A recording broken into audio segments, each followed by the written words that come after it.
Welcome to episode 237 of the Selling Your Screenplay podcast. I'm Ashley Scott Myers, screenwriter and blogger over at sellingyourscreenplay.com. Today I'm interviewing director Matthew Ross, who just did a feature film with Keanu Reeves called Siberia.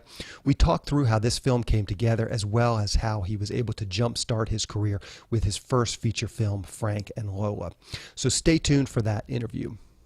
If you find this episode valuable, please help me out by giving me a review in iTunes or leaving a comment on YouTube or retweeting the podcast on Twitter or liking or sharing it on Facebook. These social media shares really do help spread word about the podcast, so they are very much appreciated. Any websites or links that I mention in the podcast can be found on my blog in the show notes. I also publish a transcript with every episode in case you'd rather read the show or look at something later on. You can find all the podcast show notes at www.sellingyourscreenplay.com/podcast, and then just look for episode number 237. If you want my free guide, How to Sell a Screenplay in 5 Weeks, you can pick that up by going to sellingyourscreenplay.com/guide. It's completely free. You just put in your email address and I'll send you a new lesson once per week for 5 weeks, along with a bunch of bonus lessons. I teach the whole process of how to sell your screenplay in that guide. I'll teach you how to write a professional logline and query letter and how to find agents, managers, and producers who are looking for material. Really is everything you need to know to sell your screenplay. Just go to sellingyourscreenplay.com/guide. Quick few words about what I'm working on. As mentioned over the last couple of weeks, I'm in the final stages of getting my crime thriller feature film, The Pinch, out into the world. We're doing our world premiere at the Action On Film Festival in August, which takes place in Las Vegas. The screening is going to take place on Wednesday, August 22nd at 10 p.m. in the Brendan Theater, which is located in the Palms Casino, which again is in Las Vegas. I'd say it's safe to say that this will probably be our only theatrical screening in Las Vegas. So if you live in the area and want to check out the film, please do come and join us. I will link to the ticket information in the show notes, so you can click the link and just get some tickets again if you're in the Las Vegas area. The other thing I've been working on is the poster and the trailer for The Pinch. I basically got another cut of the trailer done, but it still needs some sound work, so it might take me another week or two to polish that all up. But the poster is officially done. If you watch this podcast via YouTube, you can actually see the poster hanging behind me. So I'm very happy to finally get that finished and ready for distribution. Again, I really want to thank my artist, Michael Koch, on this. He just did a ton of hard work on this poster. So again, a big thanks to Michael for helping me on this poster. If you can't make the screening in Vegas, but still want to see The Pinch, for a limited time, I'm going to be selling it through the website. Just go to sellingyourscreenplay.com/thepinch. I'm going to keep it up for sale on the website probably for a couple more weeks, and then I'll be rolling it out to iTunes and Amazon. I'm going to try and basically do the release on iTunes and Amazon toward the latter part of August. So basically after our screening in Vegas, then I will hopefully have the release all ready to go. So as soon as we do our screening in Vegas, then I'll have the film ready to start releasing on the various platforms. Anyways, that's The Pinch. That's what I'm working on with that. So now let's get into the main segment. Today I am interviewing director Matthew Ross. Here is the interview. Welcome, Matthew, to the Selling Your Screenplay podcast. I really appreciate you coming on the show with me today. Thank you very much. So to start out, maybe you can tell us a little bit about your background. Where did you grow up and how did you get interested in the entertainment business? Well, I grew up in New York City during a time when there was a lot more art house movie theaters around than there are today. And I was lucky enough to grow up near a few of them. And so I spent many days and early evenings of my childhood watching movies with my mom at theaters near my house. And that's really what made me fall in love with movies. It happened at a very young age. Be able to watch, Alfred Hitchcock be projected on 35 millimeter when you're 7 or 8 years old. It's a pretty good way to get somebody hooked on filmmaking, and that's what happened. Yeah, it's the only thing I've ever wanted to do. And so what were your first steps to turning this into a career? You have this childhood, you're growing up, you're seeing all these films, falling in love with films, but how did you actually turn that into a career? Did you go to film school? Did you just get out of high school and start submitting, as a PA? What was your path to becoming a writer-director? Well, I was an art major at Harvard, and I made some films there, but I wouldn't say that my education there was kind of a technical film school in the vein of, say, NYU or USC or AFI or any of those places. And I was, made shorts throughout that period. I PA'd too. When I was in my late teens and early 20s, I worked at Miramax when I was as an intern during my late teen years, and also read script coverage for them. But it was really journalism actually that gave me my real entree into the film business. I started writing about movies just a year or two after graduating from college, and managed to get a couple of very lucky breaks, which allowed me to really create a career as a full-time film journalist when I was in my early 20s. Huh. And that was something that I continued to do for quite some time. As I was all the while I was doing that, I was also writing scripts on the side and preparing for my career as a film director. Mm-hmm. I'm curious, I noticed on IMDb you have a number of credits as both a writer and a director for the short films that you've done. Maybe you can talk about that for just a minute. Doing the short films, how do you think those impacted ultimately your career and your success getting to the point now where you're directing feature films? Well, I mean, I think making short films as a college student, and a lot of several of those early short films are certainly films that I made while I was in college. They provide you with the opportunity to learn and to fail, really. Making movies involves a lot of different skills and uses every part of your brain. And unless you're Orson Welles, you're not going to get it right the first time you do it. Mm-hmm. So making shorts really is a way to learn how to tell a story, and just as importantly, sort of how not to tell a story. And did you submit these shorts to festivals? Did you promote them, or were they more just learning experiences?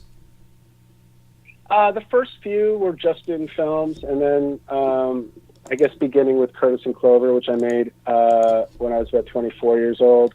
That played some film festivals. Then I made a film called Lola, which was actually kind of a calling card for my first feature film, Frank and Lola, and that played a number of film festivals. But that was sort of at a time right as it was kind of the last era of short films and film festivals being the way to gain attention as a filmmaker. It was before the YouTube. Mm-hmm. Revolution and all of this access to technology as well as and exhibition of these shorts that wasn't really around when I was doing that. Yeah. And let's just talk about Lola just for 1 second. So you make this short film, Lola, you submit it to some film festivals. Maybe just talk about that process, bridging that gap from a short film like Lola to the feature film. Did you immediately get an agent? Did that agent then sort of pass you down the line to some producers? Maybe just talk through that process a little bit, because I know people are always kind of curious how that actually happens. Sure. Yeah, it took a very long time. I'd actually written a script, very early draft of Frank and Lola before I made the short, mm-hmm. Because I'd learned from experience with my previous short film that, if somebody responds to your short film and wants to work with you, they're going to want to know what you want to make. So you should probably be prepared to have something, specifically a script or at the very least an idea. So I tried to do it the right way this time, which was to write a script and then make a short that shared a lot of themes with the feature to show that I could make Frank and Lola as a director. Mm-hmm.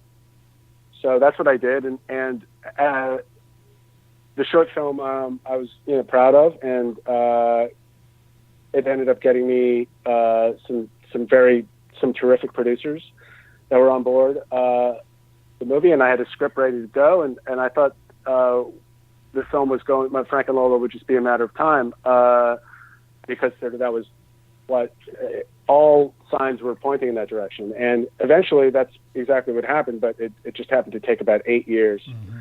of being within of near misses and many heartbreaks and bad timing and bad luck before I finally got a chance to make Frank and Lola. Yeah, yeah. So let's dig into your latest film, Siberia, starring Keanu Reeves. Maybe to start out, you can just give us a quick pitch or a logline for that film. What is this film all about?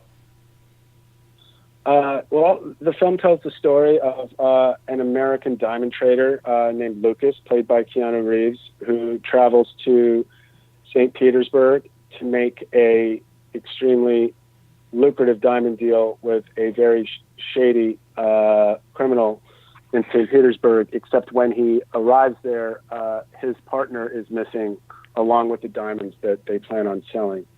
So left with few options, he decides to travel to Siberia in order to find his partner and the diamonds. And while he's there, he ends up beginning an unlikely love affair with the cafe owner in a small Siberian town, played by Anna Ularu. And that character, Katya, ends up becoming an unwitting participant in the much more dangerous world of the diamond trade back in St. Petersburg. Okay, perfect. How did you get involved with this project? Did you start early on? Was it the project moving, and then they brought you in as a director? Maybe you can describe that process a little bit. Yeah, I mean, Keanu and his partner Steven and the writer Scott Smith, who you might know from the wonderful movie and script A Simple Plan, they had been developing the script for Siberia for some time before I got involved. And then Keanu had seen Frank and Lola and responded to it very positively, which was a real thrill for me because I've always been such a big fan of his. And our agency set us up to meet in New York, and we met, and the meeting went very well. And sort of the next thing I know, I was in prep on Siberia. It happened I think between meeting him and going into prep on the film, it was 4 months or something like that. Mm-hmm. And I'm curious, what obviously you're a fan of Keanu Reeves, so that's definitely a big part of this. But what attracted you to the script or the story that wanted you to get involved as a director? Well, of course, obviously getting the chance to work with Keanu, who's an actor who I just have tremendous admiration for, was at the top of the list. But I thought the script was risky and bold and challenging and unique, and those are always things that I'm looking for as a storyteller.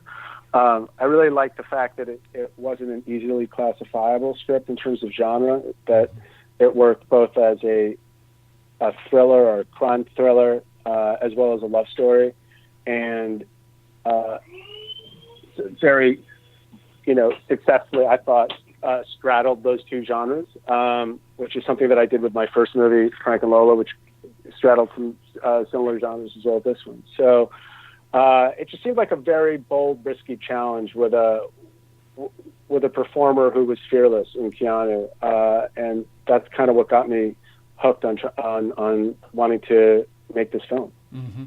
And maybe you could talk just a little bit in more general terms. I get a lot of emails from people. They're asking me things like, hey, well, how can I get in contact with this director? I've got the perfect script for them. Just in general, is this the typical way that scripts get to you? They go through your representation and they come to you. Do you ever just field query letters? Do you ever just find scripts through friends? How do you find scripts that potentially you do want to direct?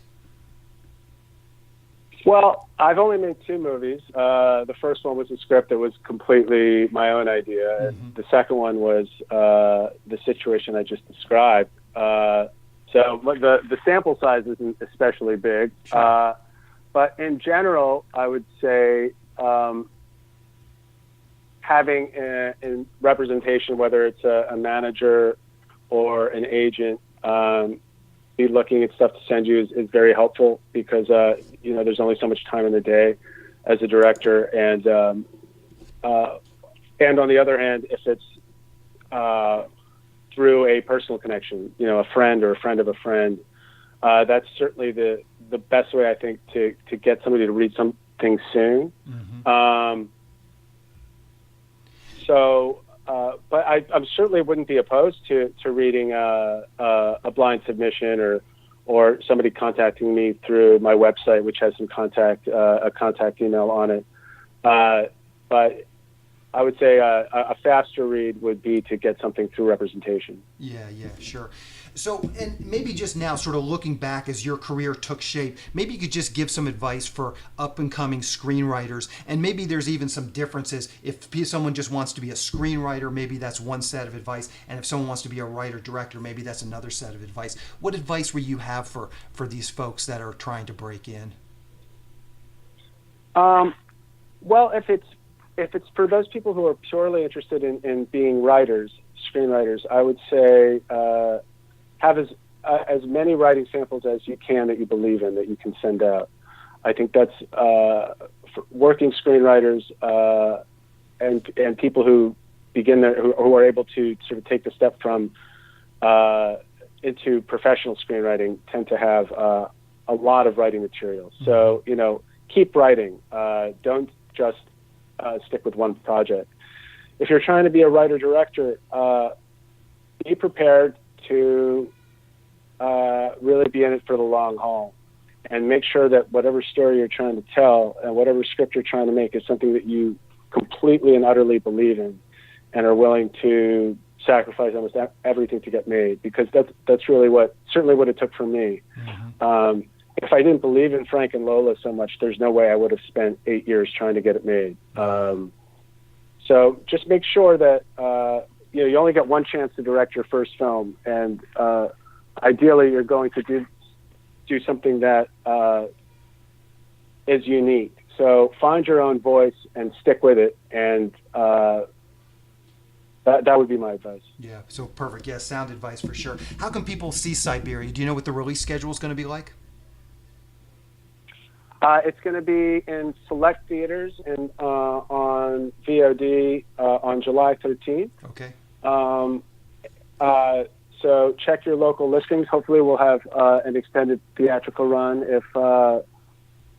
if we fill seats at the beginning of our theatrical run. But either way, they will be able to watch it on demand. Okay. iTunes, Amazon, pay-per-view, all that stuff. Perfect. And what's the best way for people to keep up with what you're doing? I think you just mentioned a website. Maybe you could give us that URL, but Twitter, Facebook, blog, anything you're comfortable sharing, I'll round up for the show notes so people can click over to it. Yeah, sure.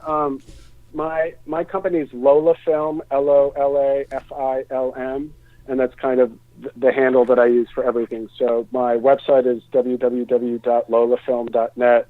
My Twitter handle is Lola Film. My Tumblr blog is lolafilm.tumblr.com. So that's definitely the best way to reach me. And then through my website, you can find individual sites of the films that I've made and my work as a journalist, among other things. Okay, perfect, Matthew. Well, I really appreciate your coming on and talking with me today.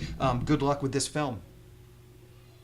Thank you so much. I really appreciate the time. Thank you. We'll talk to you later. Bye. Take care. I just want to talk quickly about SYS Select. It's a service for screenwriters to help them sell their screenplays and get writing assignments. The first part of the service is the SYS Select Screenplay Database. Screenwriters upload their screenplays along with a logline, synopsis, and other pertinent information like budget and genre, and then producers search for and hopefully find screenplays that they want to produce. Dozens of producers are in the system looking for screenplays right now. I launched this service at the beginning of this year, and we've already started to see some success stories. You can check out SYS podcast episode 222 with Steve Deering. He was the first official success story to come out of the SYS Select database. You can learn more about all of this by going to sellingyourscreenplayselect.com. When you join SYS Select, you get access to the screenplay database that I just mentioned, along with all the other services that we're providing to SYS Select members. Those services include the monthly newsletter that goes out to our list of 400 producers who are actively seeking writers and screenplays. Each SYS Select member can pitch one screenplay in this monthly newsletter. We also have partnered with one of the premier paid screenwriting leads sites, so I can syndicate their leads to SYS Select members.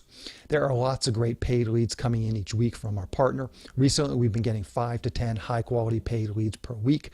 These leads run the gamut. There's producers looking for a specific type of spec script to producers looking to hire a screenwriter to write up one of their ideas or properties. They're looking for shorts, they're looking for features, TV and web series pilots, all types of different projects. If you sign up for SYS Select, you'll get these leads emailed directly to you several times per week. Also, you can get access to the SYS Select forum, where we will help you with your logline and query letter and answer any screenwriting related questions that you might have. Also in the forum are all the recorded screenwriting classes that I've done over the years, so you'll have access to all of those as well. The classes cover every part of the writing process, from concept to outlining to the first act, second act, third act, as well as other topics like writing short films and pitching your projects in person. Once again, if this sounds like something you would like to learn more about, please go to sellingyourscreenplayselect.com. Again, that's sellingyourscreenplayselect.com. On the next episode of the podcast, I'm going to be interviewing writer-director Luke Spark.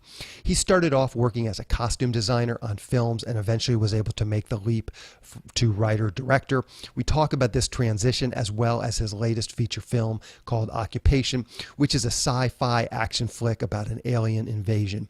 So keep an eye out for that episode next week. That's our show. Thank you for listening.